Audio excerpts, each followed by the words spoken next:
real talk, they finna be hype. You feel me? Finna be turned up for real. We finna tee up on it for real. Like, I'm gonna need y'all to turn up. Hold up. Oh, that's it? It coming in? Oh, yeah, it coming in. Let go. It's my time to shine. It's my time to shine. It's my time to shine. It's my time to shine. Hold up. My time to shine. My time to shine. My time to shine. It's my time to shine, yeah. My time to shine. Diamonds all on me, well fine. Niggas ain't hood no more, they slime. He get walked down the sign, sipping on red shit, that's the dirty. That drum outside, hold 30. He cross me, ain't showing no mercy. They making these threats, ain't worried. Sliding the scat, get murdered. Big dog with a heavy burner. Nigga talking, turn it to me, turn it. Shit ain't what we here for. Clean the hell, walking through the door. Diamonds on my neck, up the scope. New Balenciagas on the floor. Shining when I walk in the store. People gon' know my name and shit. People gon' know my name and shit. They really gon' know what I did and shit. Making these songs don't really a hit. Chase my bag, ain't never gon' quit. See my money, ain't never gon' split. See my rhymes, he coming, it's endless. Talking that shit, I'm him, that man is talk crazy, that nigga just hit me. That's about me on the daily. Busy got it, no safety. 40 plus 40 is 80. Haters hating, can't cage me. Never gon' rap battle, but stage me. Nigga keep talking, man, he ain't phase me. Big dog rapper, always on beat. Big dog, I'ma take what I eat. These niggas ain't street. Stay so much you can see it in the creek. Never gon' run no track, that's first. Hoes that's about me all day. They tryna see what I'm Gon' say. They look at me and I Walk away. Stand up, I'm a Top, babe. Clear the flow, I'm up. Clear the flow, I'm up. Clear the Blow, I'm up. Clear the flow, I'm up. Clear the flow, I'm up. Clear the flow, I'm up. Clear the flow, man, I'm up. Drinking out a double cup. Play my music in the club. Everybody show me love. Double up, double up. Double up with the baby K. New Beezy, it's a different day. Playing shit better, watch what you say. It's my time to shine. It's my time to shine. Diamonds all on me, well fine. Niggas ain't hood no more, they slime. He get walked down that sign. Sleeping on red shit, that's the dirty. That drum outside, hold 30. He cross, ain't showing no mercy. They making these threats, ain't worried. Sliding the scat, get murdered. Big dog with a heavy burner. Nigga talking, turn it to me, turn it. That shit ain't what we here for. Clean as hell, walking through the door. Diamonds on my neck, up the scope. New Balenciagas on the floor. Shining when I walk in the store. People gon' know my name and shit. People gon' know my name and shit. They really gon' know what I did and shit. Making these songs aren't really a hit. Chase my bag, ain't never gon' quit. See my money, ain't never gon' split. See my rhyme, keep coming and shit. Clear the floor, I'm up. Clear the floor. Clear the floor, I'm up. Clear the floor, I'm up. Clear the floor, I'm up. Clear the floor, I'm up. My name and shit, they really gon' know what I did and shit. Making me know I'm really a hit. Chase my bag, ain't never gon' quit. Chase my bag, ain't never gon' quit. Yeah. That motherfucker called me. No, that's copyright. That's copyright like fuck. That's copyright like fuck. That's copyright like fuck. That is, this song is copyright like fuck. Why? Hold up.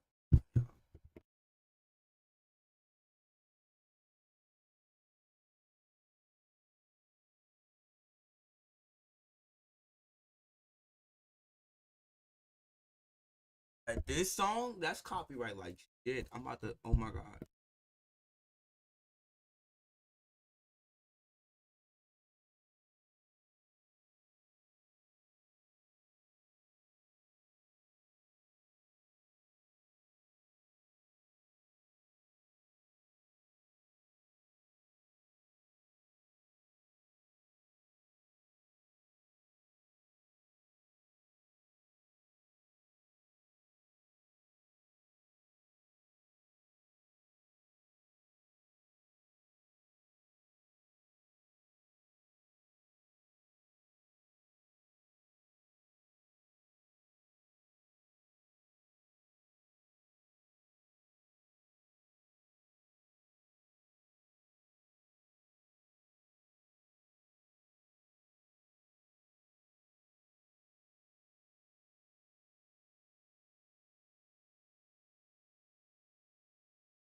Yo, this song is copyright like fuck. Oh my god, my headphones.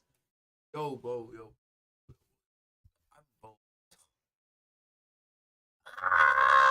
Yo, nigga, yo. This song is copyrighted like shit. Copyrighted like shit. But what's good with y'all, man? What's good with y'all, man? Hope y'all having a wonderful.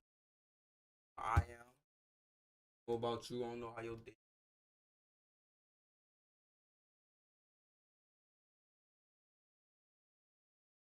Might not be copyright.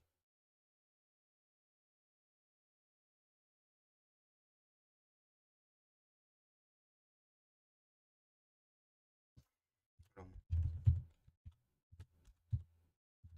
Give me a second.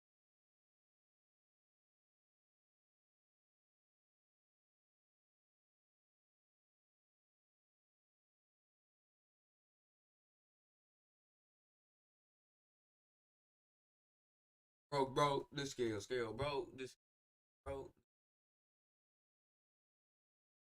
But I'm really tired, G. Oh,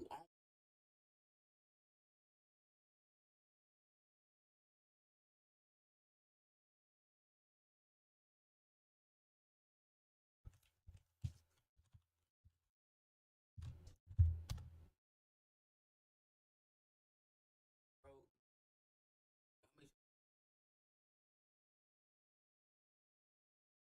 Nah, bro.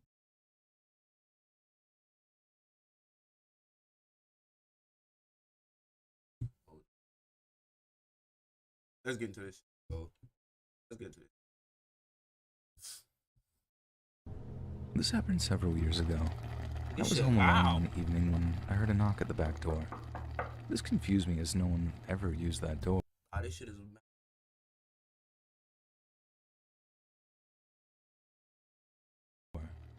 My husband and I lived in a fourplex at the time, and all of the units had a back door at the top of a narrow staircase. These doors were a little inconvenient to access, as you'd have to go around the building and up the narrow stairs as opposed to the wider main entrance at the front. What the fuck? It didn't make sense to me to use the back entrance, and I couldn't think of anyone who would go to that door to visit. As I approached the back Oh, door, I damn, saw I am two so tall men sorry. in the window standing at the door.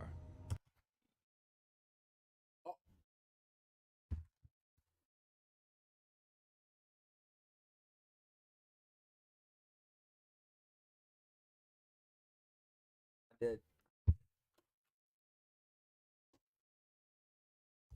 Alright, let's go. A chill went down my spine. Get I it. didn't feel safe opening the door, so They I got called two out hello. niggas. One of the men tapped on the window.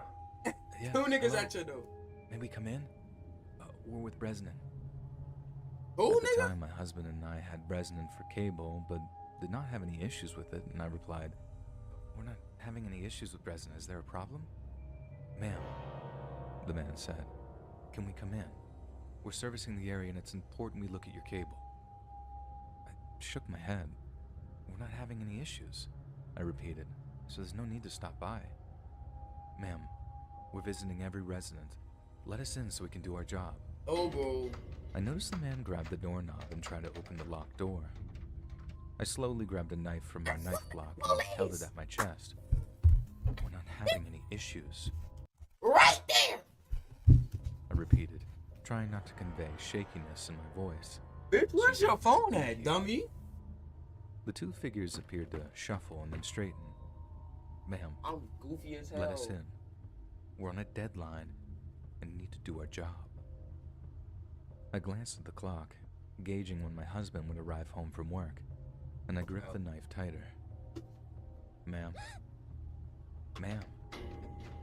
I saw him try the doorknob again. I closed my eyes and felt overwhelming gratitude of always locking my doors.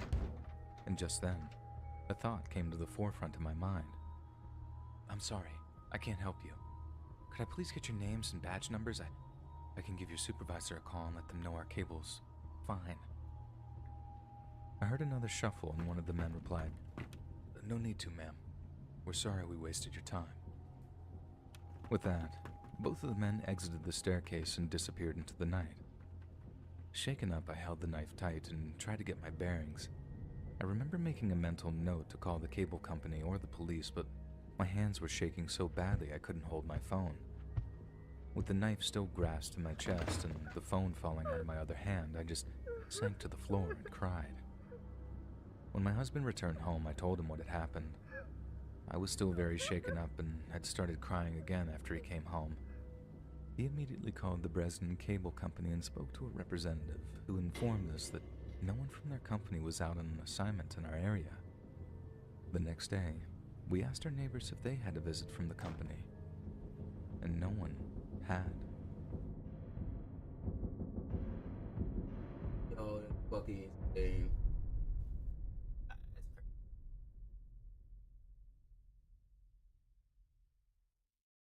About to get her eyes chopped.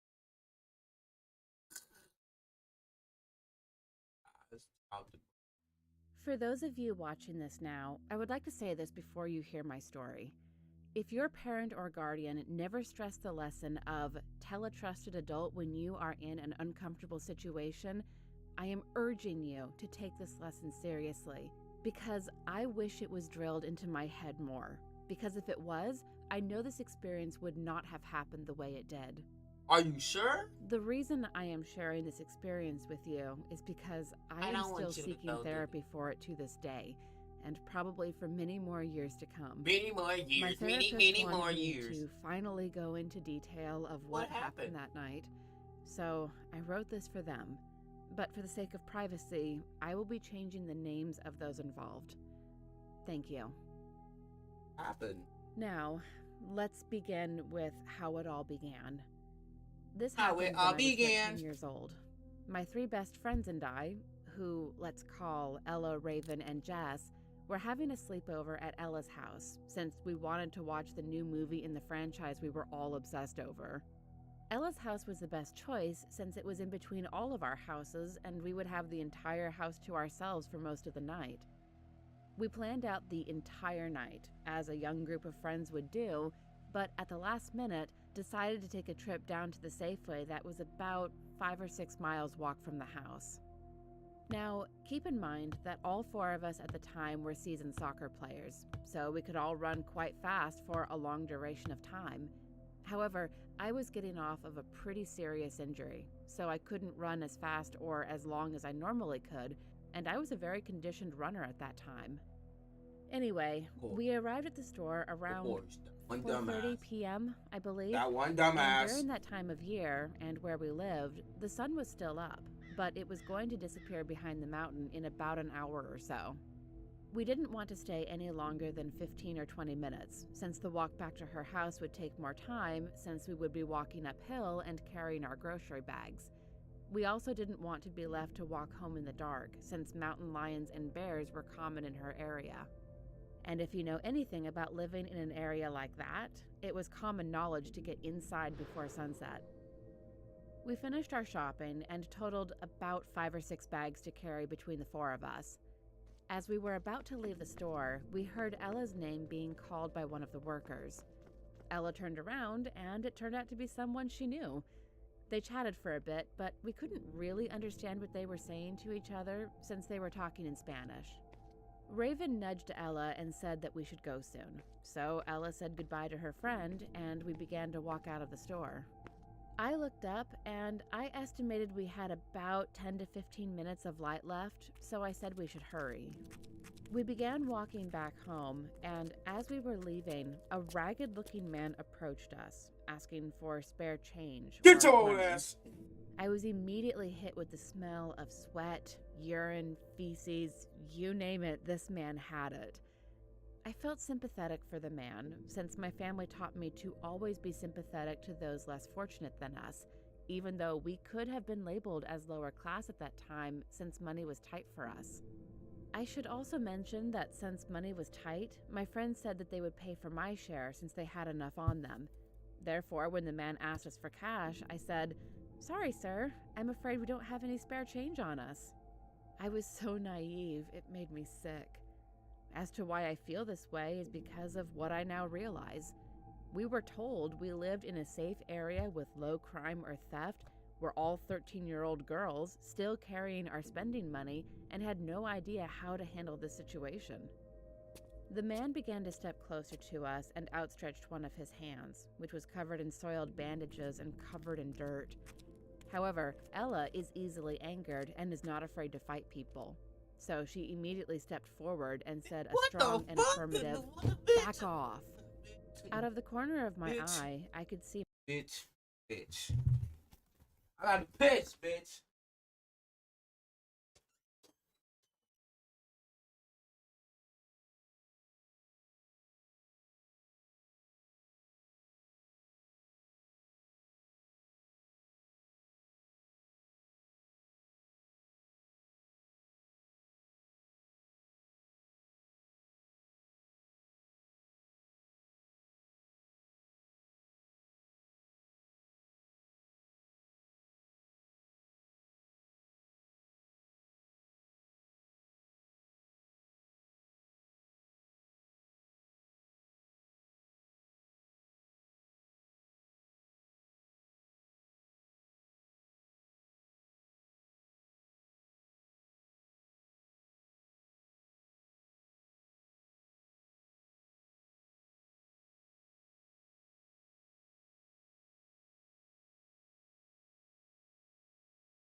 You're chopped. Fucking chopped.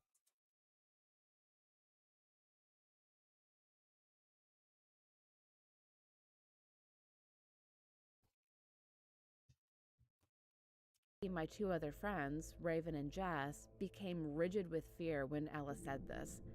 The man began to get angry with us and said, "Well, it's probably because you spent all of your money on useless shit like junk food and treats. You ever think about those of us who can't afford those types of things, huh? No, and you know why? Because you're all spoiled shits." His voice was thick and raspy, but sounded weak, and his speech was slurred, and his posture was extremely laxed. His vibe was completely off-putting. He sent chills down my spine and made me nauseous. Just then, Jess nudged me in my back and looked at me and mouthed the words, "Do something." And I am the type of person who doesn't get angry unless provoked, and I never let people scare those I care about. I reluctantly stepped forward and told the man to back off or there was going to be a problem. He looked at me dead in the eyes, and I will never forget what he did. He breathed in deeply, long and slow. His eyes rolled in the back of his head, and without saying a word or opening his eyes, turned around and walked around to, what I can assume, the back of the Safeway. The strangest part of all of this were the other people entering the Safeway. None of them seemed to notice the man at all, not a single one. One person in particular, the man was about to run into them, yet they hadn't made any form of notice of his presence. The four of us were all still in shock, but I spoke up and said, "We need to go, now." I regret my decision that day more than anything in my life. We should have gone back into the store and gotten Ella's friends' help, but instead, we isolated ourselves and went straight to the only place where we would be alone. My friends and I then began running, and I mean running, back to Ella's house. I was at the back of the group due to my injury, and I swear on my life that I could hear footsteps behind me in the scrub oak we were running alongside. I wanted to look back, but I just kept on running. My conscience made me feel like I was running from pure evil.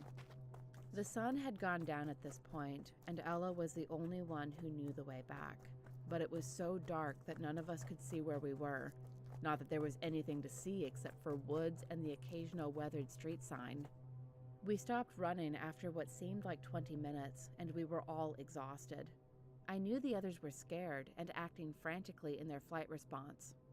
First to speak up and said, "Ella, do you recognize anything around us?"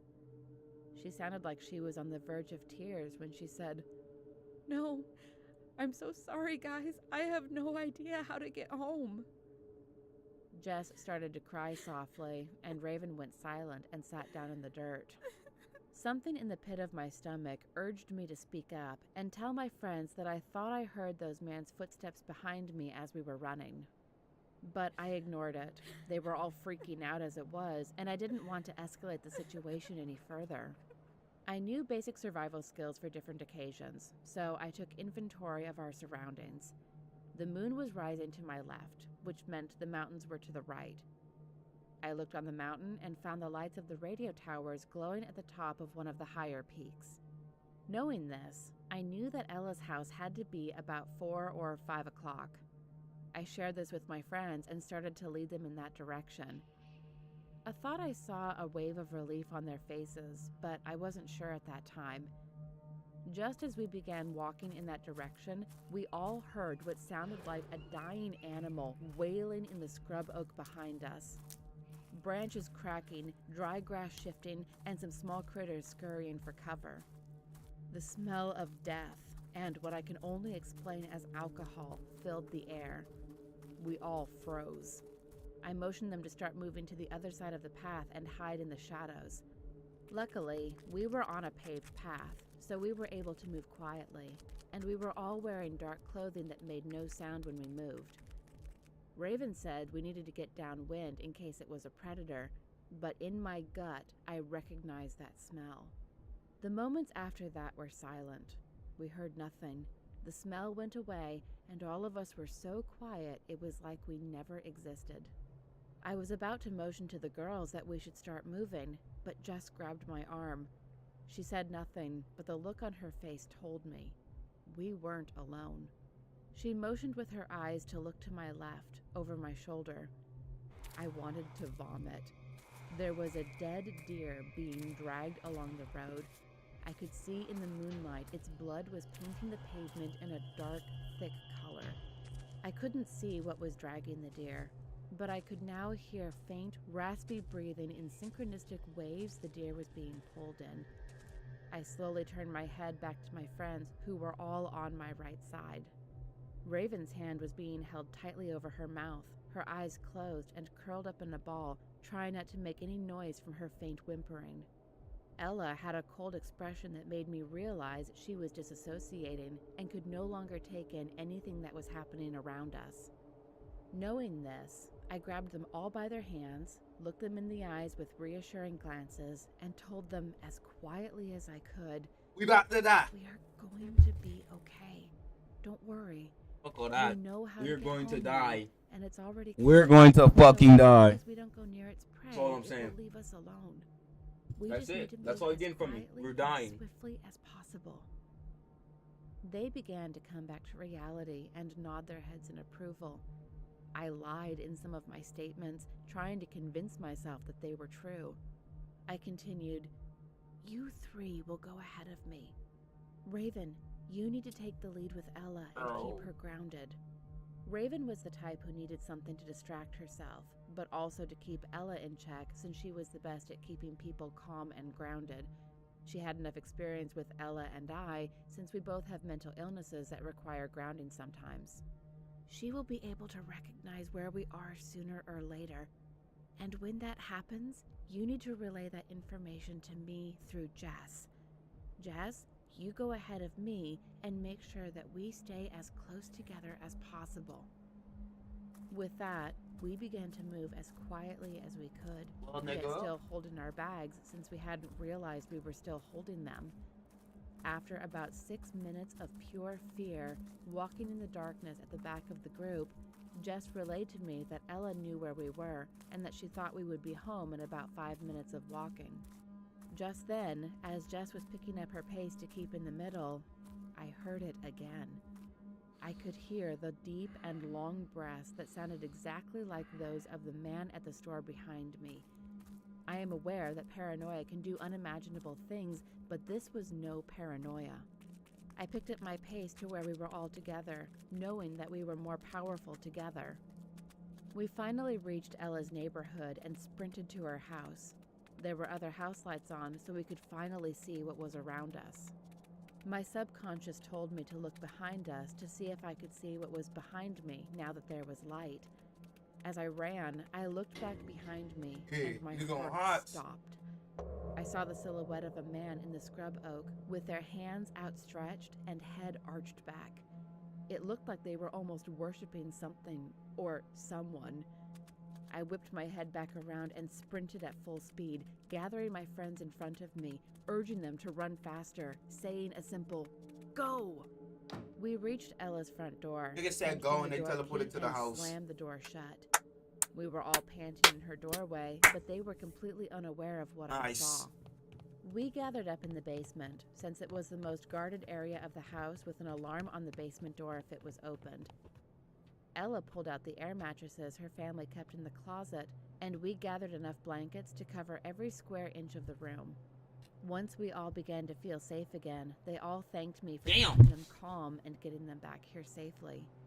I said nothing, finally processing what I saw and everything we experienced. They nervously asked if I was all right, and with tears in my Oh, eyes, bitch, I'm I told crying. them what I saw and heard. I have no money They all on my said that card. They believed me, but I don't think that they will ever truly understand what I felt and saw that night when I saw that man, and I am so thankful for that. But the story doesn't end here. Now, I am a very heavy sleeper. For context, my mother used to wake me up with banging pots outside my door, and even that failed to work sometimes, so I have no idea why this happened. For more context, since we were in the basement, the windows were built underground with enough space for someone to fit in the space in front of it.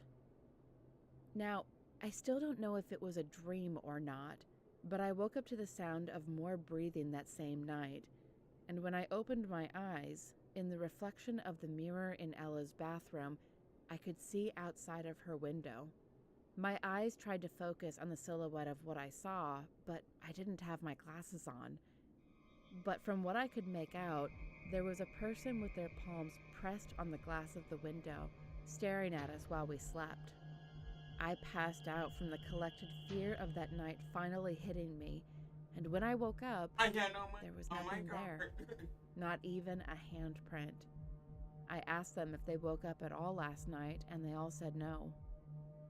It is now years later, and let it be known that I have not had a single dream since that night, but I still have night terrors of open windows filled with figures watching me sleep, the smell of death and alcohol, darkness surrounding me completely, and running in place with death closing in on me until I wake up in cold sweats, trembling until morning.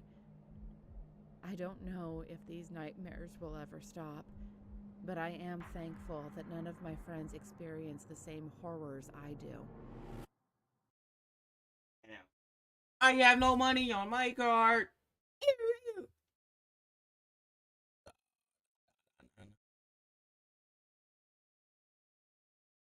Oh fuck it.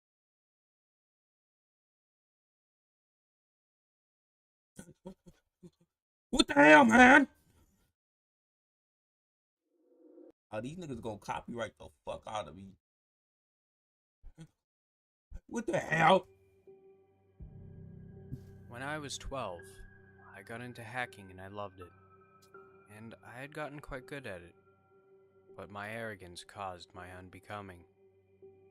You see, I was browsing some forum, and I came across something labeled the dark web. I was overcome with curiosity, so I clicked on it. The post covered everything from what it is and how to access it. I, arrogant enough to think I won't get caught, proceeded to download Tor browser with no extra precautions and started browsing.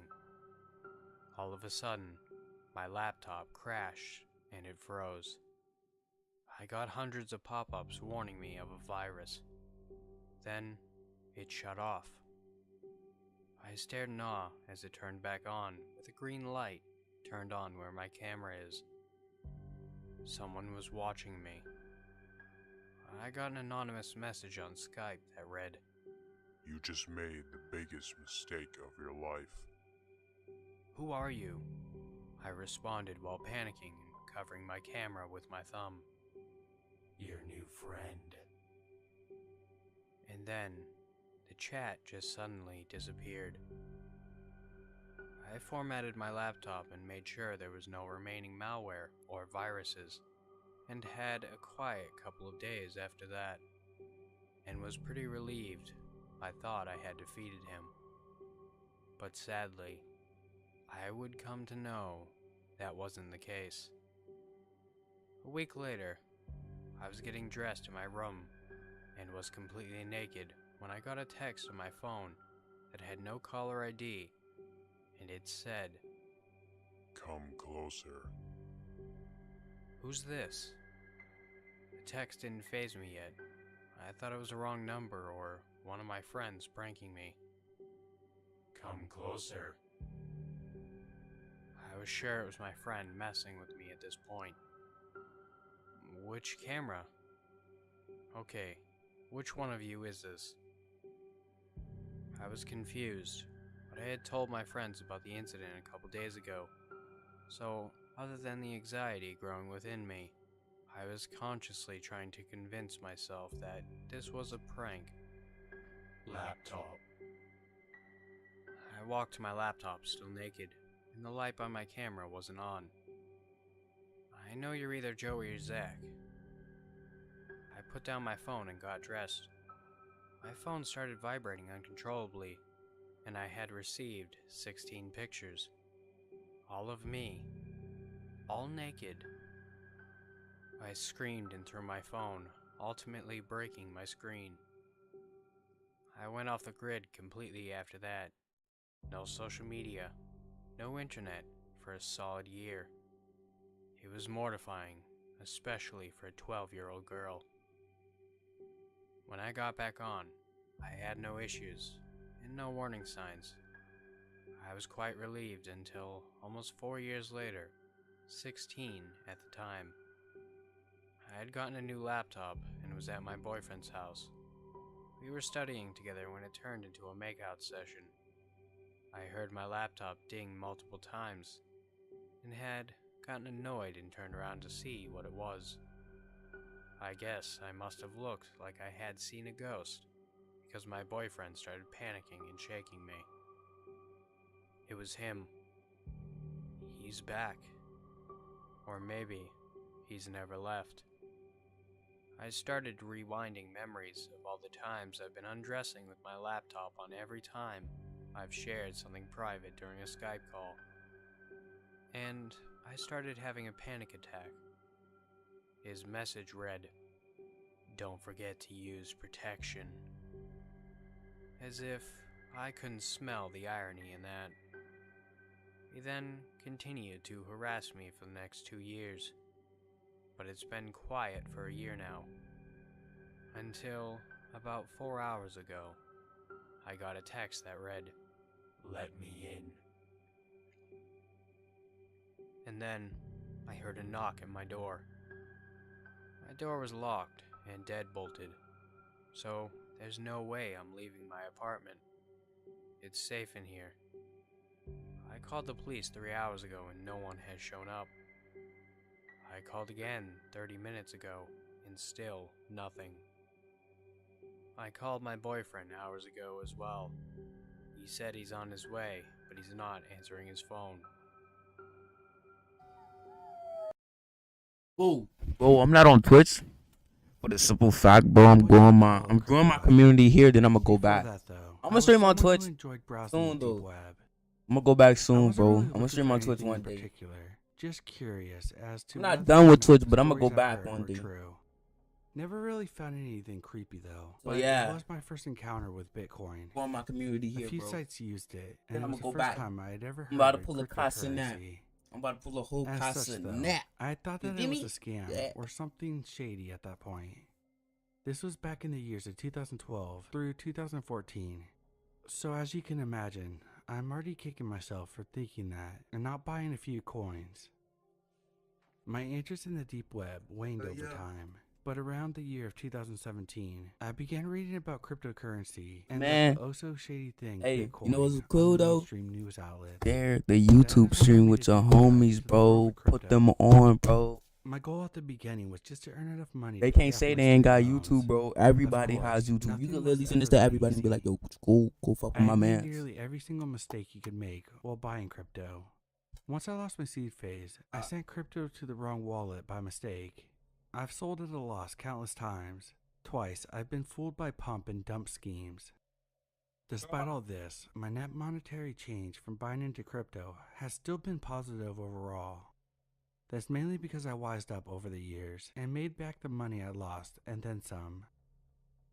Of course, every time I hear about a random coin going up 20 times in price, I do wish I would have seen the opportunity, but I know most of you those hit that coins like button probably before don't you have dip much out, too. value or long-term prospects.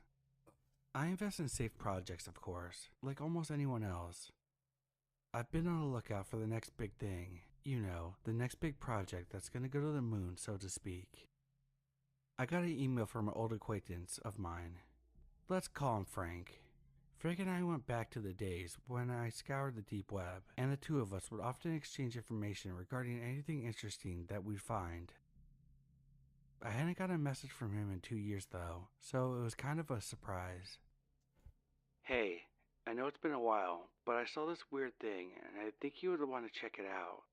I see from your profile that you've been in the crypto space for a while, right? What do you think about this? It's a site claiming to have made a new kind of coin. There's a link to a website. At first, I was really confused. This website was on the deep web, but according to this mail, was regarding a new crypto coin. That made no sense. When you made a new coin, one of the first things you wanted to do is to get as many people in the project as possible. Making all your information about the new coin exclusive to the deep web was a guarantee that it would probably never take off. Then again, maybe they were making some sort of super secure coin, which the government couldn't trace, so they were trying to keep it on the down low. Regardless, I decided to check out the link. The website was honestly nothing to write home about. It was decently organized, but rather plain. It looked like a web page from 2007. This was definitely the wrong thing to do if you wanted people to be interested in what you were doing, or convincing them that you had a great idea for something. There wasn't even much information on the site about the coin itself, with most of it linking to a video that they had made. There was a forum, but only accessible to members. Guessing there was nothing else to go, I went ahead and clicked on the video. It showed a dark room with a desk right in the middle. Someone walked in wearing a white mask and a dark hoodie. As he spoke, his voice was distorted, so he clearly was using a filter or something. Greetings. Thank you for your interest in our new project, one by which we hope to revolutionize the very concept of cryptocurrency and blockchain technology. I have long since been a member of the crypto space, and I consider myself to be an environmentalist first. You must have already heard about the environmental impact that mining cryptocurrency has. Many people have spoken about that. As such, we wanted to look for a way to solve this problem. A solution quickly came to me, but it was a little bit of an unorthodox one. You see, I am a man of many interests, and the occult was one of them. One thing I've always been told was that spirits, demons, what have you, they always know everything that's going on in the world. They don't follow the normal laws of physics either. It was at this point that I began frowning. What on earth was this? Was this guy really talking about ghosts and spirits in a crypto video? I thought it might be possible to use this to our advantage. You see, a spirit can theoretically solve a problem in an instant. Time works different for them, and the best part is, the environmental impact is nil. I was just ready to turn it off at this point.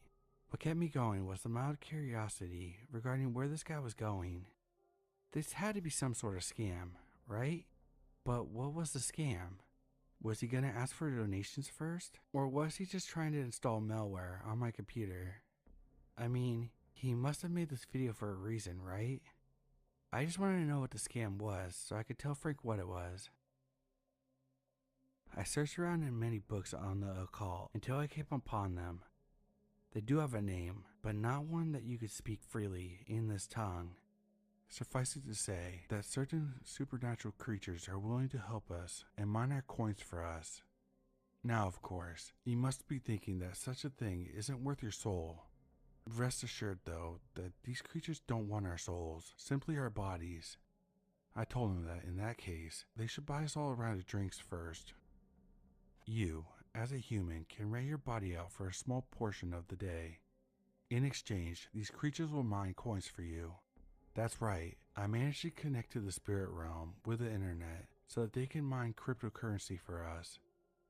Right now, we are starting out by mining Bitcoin by this method to test it out, but we'll release our own project very soon. I can say though that I'm quite excited by the potential of our upcoming coin, as it will be mined only by these entities. All the information will be held not only on the internet, but within the spirit realm as well. So even if every database on Earth was wiped clean, we will recover the data. For now though, we are just seeing how easy it is to mine Bitcoin using this method. If you are interested in renting out yourself, you can go ahead and sign the contract given on our site. If you're interested in simply buying some of our coins when the new project will be released by conventional methods, please stay tuned for further updates. Thank you. The video ended at that, and I was left confused. Making this all would have taken cash and some time, so was it really just a hoax? What the fuck? The video isn't even halfway done, my nigga. What do you With no mean? further information available, I checked out the forums, but that was only open to the people who have signed their contract for now. I took a look at this contract. It was needlessly long and annoyed me because I knew there was no way a site like this could ever take anyone to court if the contract was violated. So what was the point? The gist of the whole thing was that you would agree to rent out your body for a time ranging from 1 to 10 hours a day. In exchange, you would get a set amount of Bitcoin per day, with it increasing depending on how long you rented yourself out. Let's say you got X amount for an hour, then you get 20 times X for 10 hours. Clearly, it was designed for people who chose the maximum amount of time possible. Frustrated, I put down my section as 1 hour and hit accept. A message popped up. This contract will be valid for 1 year. It cannot be canceled before then. Are you sure you want to accept? I scoffed at the idea of them trying to enforce the contract and hit the accept button. A congratulatory message popped up, as well as an address to a wallet that I could unlock. Disappointed, I browsed the site a bit more and saw nothing to explain what it really was. I could only chalk this all up to be a very elaborate hoax. The next day, I went about my day as usual when something odd happened as I left my driveway. I found myself in my office an instant later. If I had been paying a bit more attention at the time, I would have noticed that I had lost exactly 1 hour, but I wasn't. I had zoned out while driving to work occasionally, but not ever when I was entering the building. I chalked it up to me just having a long daydream though. Things didn't worry me, not yet at least. Something similar happened the next day, though I had some trouble noticing this as it happened while I was chilling around home. I just thought I lost track of time and the sky suddenly became a lot darker. The third day though, it happened at work. I was in a meeting and then it was over and I was at my desk. On one hand, I was happy I was able to skip the meeting, but I also knew I was losing my mind. The MRIs came back normal, and the doctors thought I had a dissociative identity disorder. When a month later I found myself in my house with some jewelry I had no recollection of getting. I learned the next day that one of my neighbors had been mugged, but didn't know who it was. That day, I suddenly found myself in the park with a shattered glass in my shoulder. I learned that someone had smashed another neighbor's car. Fed up with this, I installed cameras around the house to watch me, and that night I saw myself leave the house and come back later with some cash.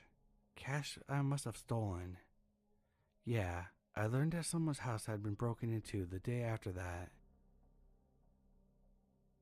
I finally put 2 and 2 together and went back to the website. I hadn't checked my wallet, but it had a substantial amount of Bitcoin now. Clearly, this thing hadn't been a hoax. They wouldn't be paying me if they weren't getting something out of it. Whatever entity chose to inhabit my body started out just by mimicking what I would do normally, but it was clear that I was getting more and more daring with the theft and vandalism it was doing. I read the long contract again, and I saw no termination clause. I can't exactly communicate with this thing that takes control of me, and even if I could, I have a feeling that it doesn't want to leave. Forum posts on the site are really no help, as a few people seem to be in the same boat as me, but I have no idea what to do. This site doesn't have a customer service section, to no surprise. Based on what I've read of the contract, the entity can't hurt me, or my property, or do a crime that would lead to me being arrested or such. But it can do crime as long as it makes sure that I'm not going to get caught later on. Anyway, I highly doubt it wants me to be arrested. It would not have as much fun as when I'm free to roam around. In the end though, I realized that I couldn't live like this. There's nothing else to do but wait for my contract to expire, so I moved to a very remote area where there are only a few people around. I'm glad for that, so that the thing can't harm anyone else. I've even had to give my dog away to my parents for the time being. I don't know if she'd count as my property, but I don't want them hurting her one day. I read on a forum post on that site that someone found themselves with blood on their hands after a blackout, and that they were freaking out while wondering whose it was. It's obviously much worse for those who rented their bodies out for several hours. I guess I should be thankful that I only agreed to 1 hour. I've quit my job, and I only go out to town to get supplies when the hour is up. I thought about maybe tying myself up so I can't get out, but I still need to do things like go to the bathroom, and that sounds like a terrible way to live. It's been 3 months in total, and there are 9 left. The coins I keep getting are enough to pay the living expenses, thankfully. I might have had to rent myself out for longer if that wasn't the case. I'm writing this because I'm curious if there's a lawyer among us who might be willing to read over the contract I agreed to. If every contract has a loophole, I'd be happy if you could find one in this one. I can't go to a regular attorney, of course, given that no one would believe me. I mean, where would I even go to dispute this? But if there's someone among you who is experienced with dealing with supernatural contracts, do please contact me. I would also prefer if you could accept payment in Bitcoin.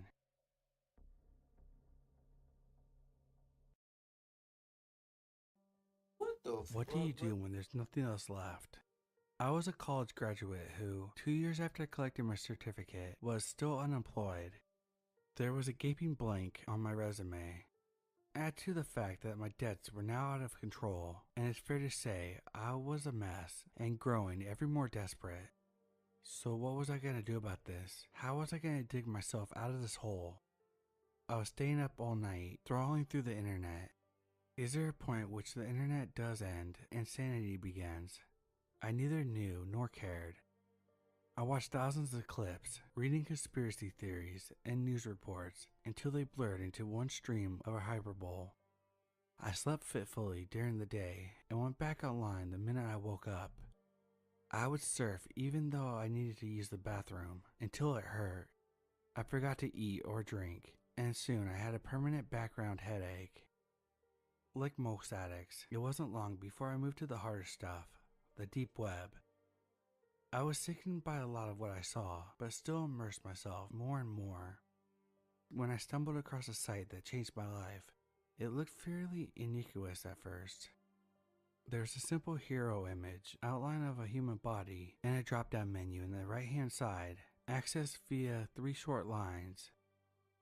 For other people, it's one more bet, one more drink. I clicked on one more link. I was surprised to see only 2 options, buyer and seller. I wasn't going to be buying anything real soon, so I followed the Warren mark, seller. The sub menu left me open-mouthed. It listed items that could be sold and gave a price that the seller would receive. All I needed to do was add details for my preferred way to receive payment, then tick the box next to the item. The first item on this list was likeness. For the price shown, I could pay the 2 months I was overdue on my rent and buy wine and pizza every night for a week with what was left over. Now, I was not sure what they meant by likeness. Other items that I could sell via the website were more straightforward.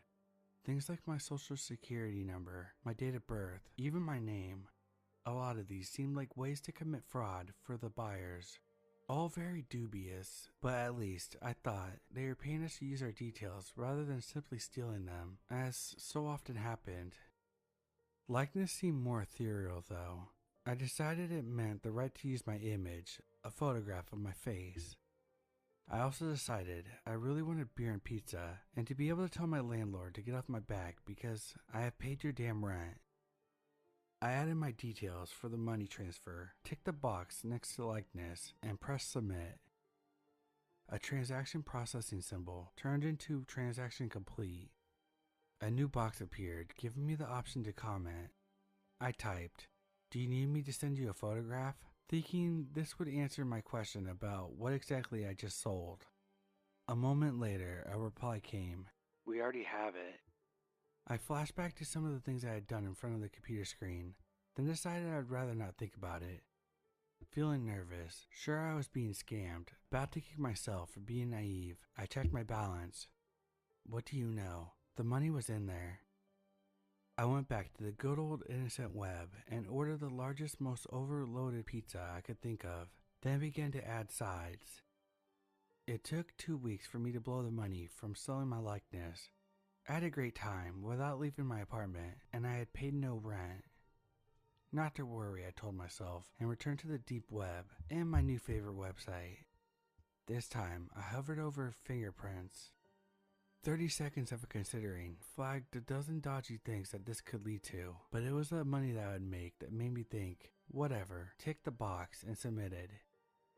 This time, 10 small boxes appeared on the screen with the instructions for me to place the ends of my fingers in them, which I did, and within seconds the transaction was complete. And within minutes, I could see that I was once again flush. Problems over. I could pay my rent and enough off the credit card to make the bank back off. In the comment box, I typed, "Thank you." The reply was almost immediate. "You are welcome." Now, I don't know if anyone reading this is a gambler, but I guess if they are, they would not by now have put money on me, spending the money wisely, and they would be right. This time, I told myself another couple of weeks later, I would get my acting gear. I spent a significant time going through the items I could sell and created a spreadsheet with how much I owed, so I knew the amount I needed to earn with this one final sale of part of me. I had decided, you see, that this would be the last time. There's a relatively small number of things left that I could sell, that I was prepared to sell. My name, date of birth, and social security number were still no-goes. I didn't want to risk losing the ability to have a bank account and find employment.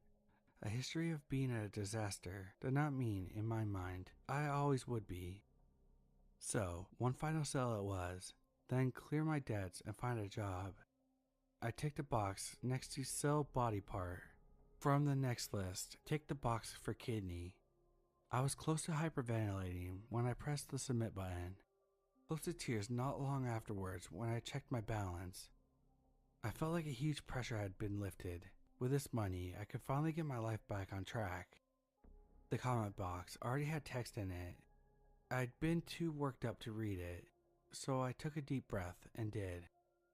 It was an 8-digit reference number, an address, and a time later that day. An appointment for me to get my kidney removed, I figured. I considered not going. I already had the money, so why bother? Then I thought back to the message telling me that they already had my photograph. Whoever ran the website probably knew where I lived as well, or could easily find out. It's not rocket science to work out that they probably were bad people, criminals, some kind of gang, not people to cross or mess with. I felt sick as I left the apartment at the prospect of having an operation, but also elated at the amazing things ahead of me. I just needed to get it over with. The address turned out to be a nondescript building on the outskirts of town. The windows were all shuttered and there was no signage, just the human outline I recognized from the website. The keypad was fixed into the wall next to a sturdy looking door. Not sure what else to do, I entered the reference number. The door slid open with a sigh. my stomach doing backflips. I stepped inside. I could hear the drone of the air conditioner, but still suddenly felt very hot. Nerves, I told myself. Totally natural. I seemed to be in some kind of reception area, but it was deserted. Scratch that. A man appeared. He was wearing a white overall and a mask and safety glasses. He may or may not have been smiling when he said this. "Welcome. Let's get you prepped." I followed him along a long corridor. The walls were blank, whitewashed, and the smell of antiseptic was growing stronger. Eventually, he turned off into a small windowless room. I hesitated on the threshold. There was a raised table, fluorescent strips overhead, a stack of equipment next to the bed. Medical, I guessed, though I had no idea. "Please," the man said, and gestured that I should come in. I smiled weakly and did. He gave me a robe to put on and turned to do something to the equipment while I got changed. I assumed that I needed to lie down on the table, and when he looked around from whatever he had been doing, he saw me and said, "Good." Made me feel like a dog rolling over and playing dead, but I kept this to myself. I did, though, have some questions. "Is this safe?" "Perfectly," he replied without missing a beat. I wasn't sure. I felt hot to the point where I thought I was gonna faint, and the lighting overhead was flickering, making paint start to flower above my eyes. "I'm not sure I want to go ahead with this," I said. "There's nothing to be concerned with," he replied, and before I could realize what was happening, he had nicked the skin of my neck with a needle. I immediately felt an unpleasant tingling sensation, and a numbness began to spread up into my face. He picked up a tablet computer that was resting along the equipment and studied it for a moment before turning back to me and asking, "Now, which eye would you like me to keep?" "What?" I exclaimed, or tried to, because my lips were numb and the word came out so slurred. "What are you talking about?" I managed. "I sold one of my kidneys, not my eyes." I did not wait for my answer. I was horrified and decided I wanted out of there. I tried to sit up, but the numbness had spread to my spine and then my arms. I was helpless to do anything but lie there and watch as he once more studied the tablet. No, he said in a quiet, relaxed voice. "The records show that you agreed to sell a body part, but did not specify which one." "I take kidney," I tried to say, but now my mouth would not move, and I could not feel my tongue. I could feel my heart beating faster and faster, felt like I could not breathe. Cold sweat trickled down into my eyes, blurring my vision. I could see this. I could not feel it. I wanted to scream, wanted to cry in terror, but my jaw was locked, my limbs useless. All I could do was watch the scalpel go into view, and as he lowered it slowly towards my left eye, "It will all be over soon," he said, and then the blade became a shadow over my eye, a darkness that was soon all I could see. That was then. This is now. I'm writing this from an internet cafe after trashing my laptop's hard drive and ditching it. There's just me here and the owner. I think he would like me to leave from the dirty looks he's been giving me. But before I head off, I have one more thing to do. I have enough money to buy a coach ticket and go a long way from here, away from everything and everyone I had ever known. I've just logged onto the site and found what I was looking for in the seller menu. Name, date of birth, social security number. I ticked sell on all three, entered the details in the box that popped up, pressed submit, and moments later the money was in my account. I have been withdrawing as much as I can daily, and after I go across the street to the ATM and withdraw the largest amount, I will snap my card in half and throw it away. This will be the fresh start, a past wiped clean, left behind. It's time to log off for good and make my escape, only the screen has changed. The comment box has opened up, a new message has appeared. "We like and follow you." I feel tears begin to flow from the eye they did not take.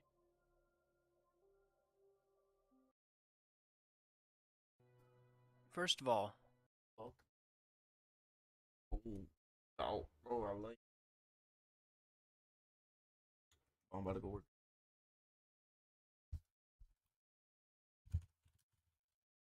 There's no fucking.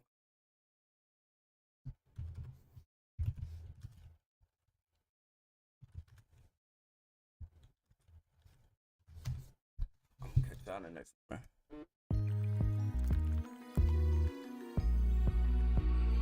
Ayo, Babs, fuck them bitches up. Are you fully aware of the extent to which niggas love Kelly?